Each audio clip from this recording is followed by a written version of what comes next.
the deepest darkness on Earth, where sunlight has never reached, a mother waits, not 4 days, not 4 months, 4 years. At the bottom of the ocean, time slows. No seasons, no mornings, only cold, pressure, and silence. Wrapped around bare rock, she guards thousands of fragile eggs, each one a future she may never see. She does not hunt, she does not flee, she does not eat. Food drifts past in the dark, but leaving, even once, would mean losing them. Months stretch into years, her color fades, her strength drains. For 4.5 years, she eats nothing, using every breath to clean, to fan, to protect. Above her, the world changes, she remains. Then, the eggs tremble, life breaks free.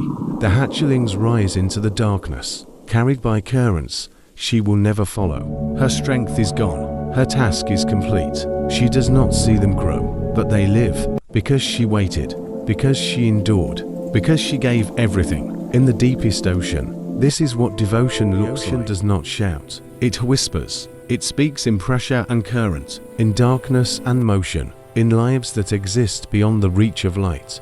And beneath its surface lives a mind that should not exist. A mind without a spine, without a skull, without protection.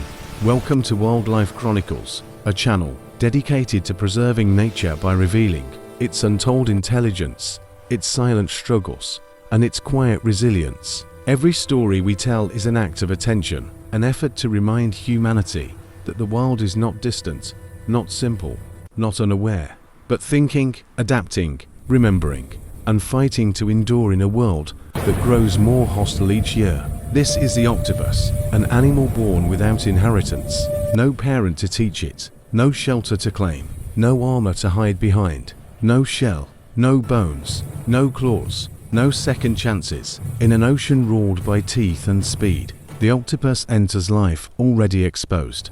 And yet, against every rule of survival, it endures. For over 300 million years, it has lived through mass extinctions, shifting oceans, collapsing reefs, and changing climates. Long before dinosaurs walked the land, the octopus was already here, watching, learning, adapting.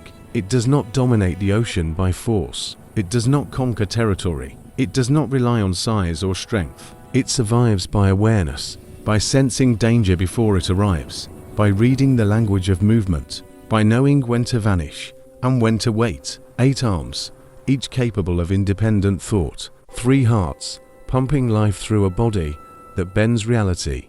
A nervous system spread throughout its limbs, allowing it to taste, touch, and decide all at once. Half its neurons live in its arms, meaning thought does not come from one place. It emerges from everywhere. This is not reflex. This is not instinct alone. This is problem solving. This is memory. This is choice. The octopus can open locks, escape traps, recognize faces, and remember pain. It can learn from experience and avoid repeating mistakes. In a world that offers no mercy, intelligence became its armor. Vulnerability became its advantage. This is not the story of a monster of the deep. This is the story of survival without protection, of life that refuses to disappear, not by fighting harder, but by thinking deeper. This is the octopus. An octopus is born already hunted, not welcomed into the world, released into it. No parent guidance, no shelter, no protection, no second chances. There is no moment of safety. No learning period, no grace. Millions hatch, only a few will live. Each one begins as a drifting fragment of life, no larger than a grain of rice, suspended in open water, where the ocean offers no hiding place. Their bodies are almost invisible, transparent, fragile, unfinished. The currents decide their direction, the tides decide their fate. They drift through a world filled with mouths. Fish strike without warning, jellyfish burn.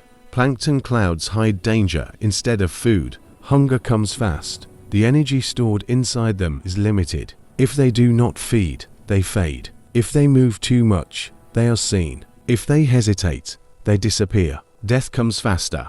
There is no battle, no chase, no sound, just absence.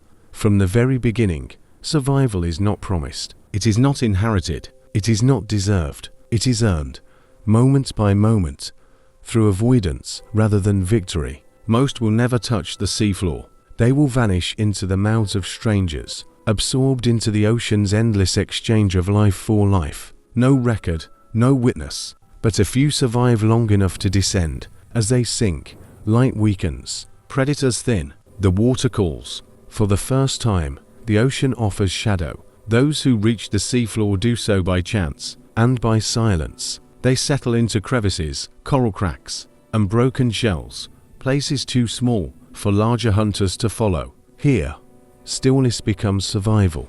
They do not move unless necessary. They do not reveal themselves unless forced. This is where learning begins. Every vibration is a warning. Every shifting current is information. Every failed attack becomes a lesson stored deep within a growing mind.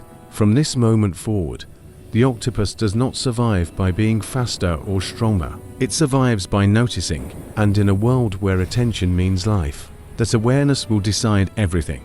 The octopus is soft where others are hard. In an ocean built on armor and bone, this softness should be a death sentence. No shell to retreat into, no spine to protect its organs, no scales to deflect teeth. Every predator knows this. Sharks patrol with electric senses tuned to the faintest heartbeat, reading life like a map drawn in electricity. Seals hunt with curiosity and speed, testing anything that moves. Murray eels wait inside rock crevices, jaws already open, timing their strikes with patience measured in hunger. They do not search for weakness, they recognize it. One bite could end everything.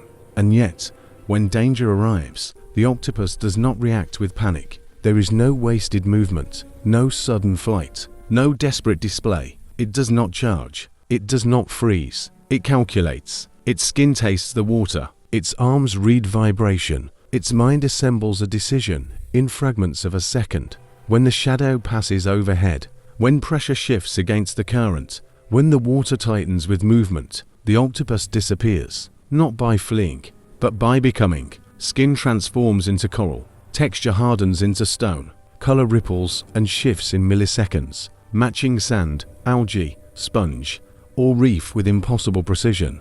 Bumps rise, ridges form, edges dissolve, its outline breaks apart. No longer a body, no longer prey, just another piece of the seafloor. This is not simple camouflage. This is active illusion. Muscles beneath the skin contract independently, responding faster than conscious thought. Chromatophores expand and collapse, bending light and shadow. Papillae reshape the body into something unrecognizable. Rough where it was smooth, rigid where it was soft. The predator sees, but does not understand. Eyes search for motion, teeth wait for certainty, and confusion is enough. But the ocean does not always allow perfection. Sometimes, deception fails. A seal lunges, driven by curiosity sharpened into violence.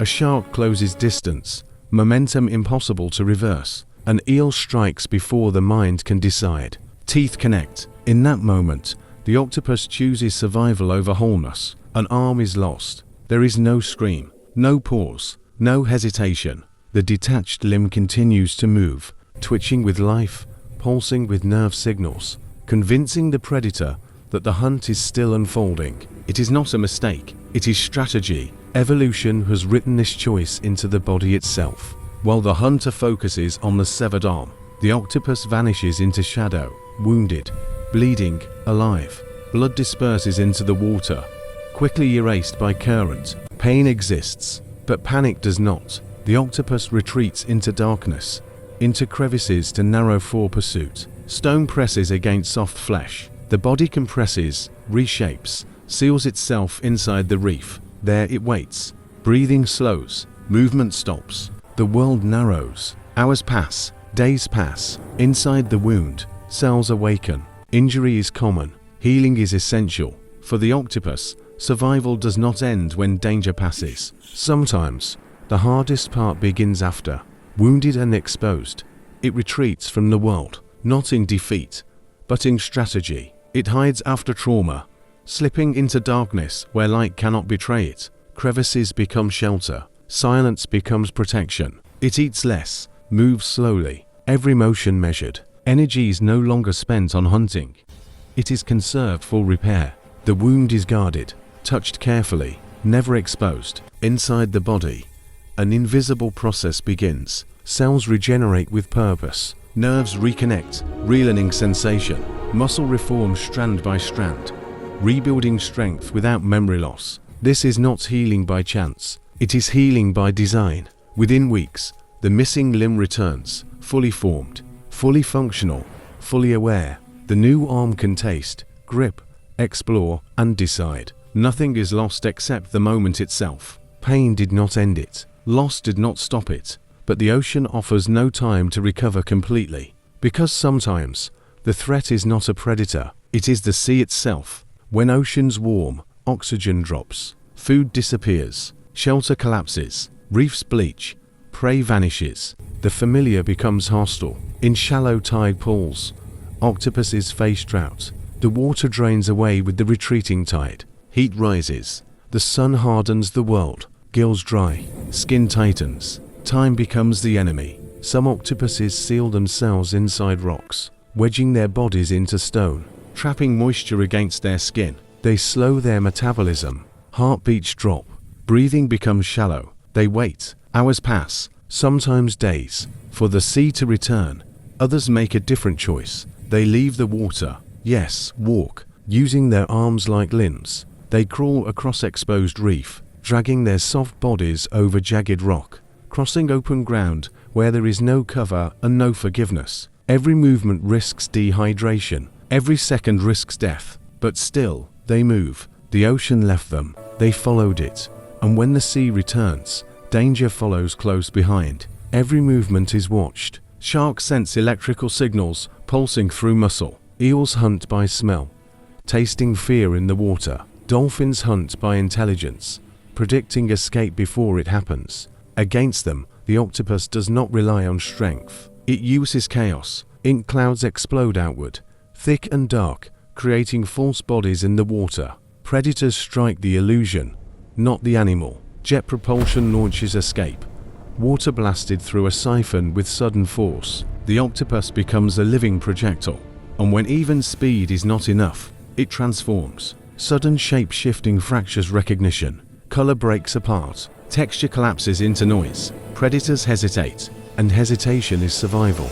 Not victory. Not dominance. Just enough time to disappear. The ocean tests the octopus relentlessly. Through injury, through drought, through pursuit, an octopus remembers. Not in stories, not in symbols, but in experience etched into behavior. It learns which dens are safe, which cracks in the reef offer escape instead of traps. It learns which predators return, which patrol patterns repeat, which shadows mean danger, and which mean nothing at all. It learns which humans bring food, and which bring death. This memory is not instinct, it is earned. The octopus tests its world carefully. It explores with arms that think independently, tasting surfaces, reading texture, sensing chemical trails. It solves puzzles designed by minds outside its own. It opens jars, unscrews lids, navigates mazes, escapes traps meant to hold animals far larger and far simpler. This is not reflex.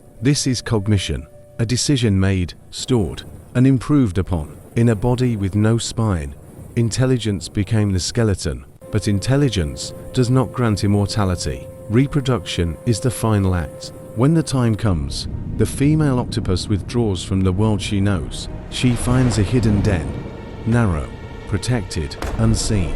There, she lays tens of thousands of eggs, and she never leaves them. She stops eating, stops hunting, stops surviving for herself. Every remaining breath is given to guarding what comes next. She cleans each egg with precision, removing debris, preventing fungus. She fans them with oxygen-rich water, ensuring life inside fragile shells. Days turn into weeks, weeks into months. Her body weakens, her color fades, her strength disappears, but she does not abandon them.